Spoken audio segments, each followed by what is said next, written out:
तो सवाल ये उठता है कि अगर अमेरिका इतना तेल खुद प्रोड्यूस कर रहा है, तो फिर वेनेजुएला उसके लिए इतना इंपॉर्टेंट क्यों है तेल के मामले में?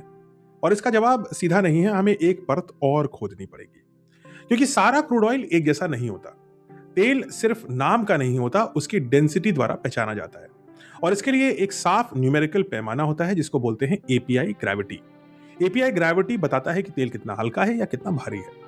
जितनी ज्यादा एपीआई ग्रेविटी की संख्या होगी, तेल उतना ही हल्का यानी लाइट होगा। जितना कम एपीआई ग्रेविटी, तेल उतना ही हैवी। अब इसे बिल्कुल साफ समझिए। सबसे पहले आता है लाइट क्रूड ऑयल।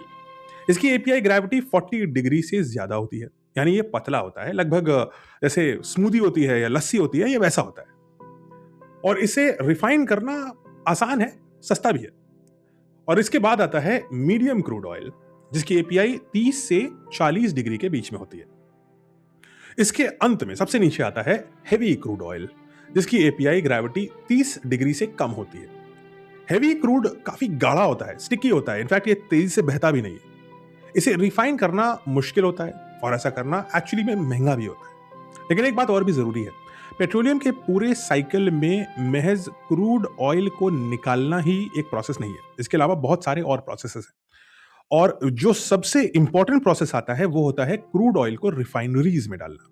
रिफाइनरीज एक तरह की इंडस्ट्री है जो डिस्टिलेशन का एक प्रोसेस यूज करती है। उसकी डिटेल में नहीं जाएंगे, लेकिन उस डिस्टिलेशन के प्रोसेस से वो क्रूड ऑयल को कन्वर्ट करती है एविएशन ऑयल में, पेट्रोल में, डीजल में, केरोसिन में, और जो हेवी ऑयल होता है जिसको शिप्स में यूज करते हैं उसमें भी। रिफाइनरी किसी एक तरह के तेल को ही प्रोसेस करने के लिए बनी होती है। यानी अगर कोई रिफाइनरी लाइट ऑयल को प्रोसेस करने के लिए बनी है जो स्मूदी जैसा होता है, तो वो सिर्फ लाइट ऑयल ही प्रोसेस करेगी। और अगर कोई हेवी ऑयल को प्रोसेस करने के लिए बनी है तो वो लाइट ऑयल प्रोसेस नहीं कर पाएगी, वो सिर्फ हेवी ऑयल प्रोसेस करेगी।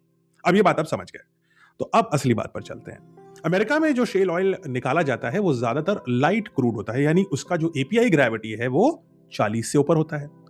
लेकिन दूसरी तरफ अमेरिका की ज्यादातर रिफाइनरीज लाइट ऑयल के लिए बनी ही नहीं थी, क्योंकि जब ये बनी थी तो अमेरिका में शेल ऑयल होता ही नहीं था। और ये सारी की सारी रिफाइनरीज बनी है हैवी क्रूड के लिए, यानी कि वो क्रूड जिसका जो एपीआई ग्रेविटी है वो 30 डिग्री से कम है।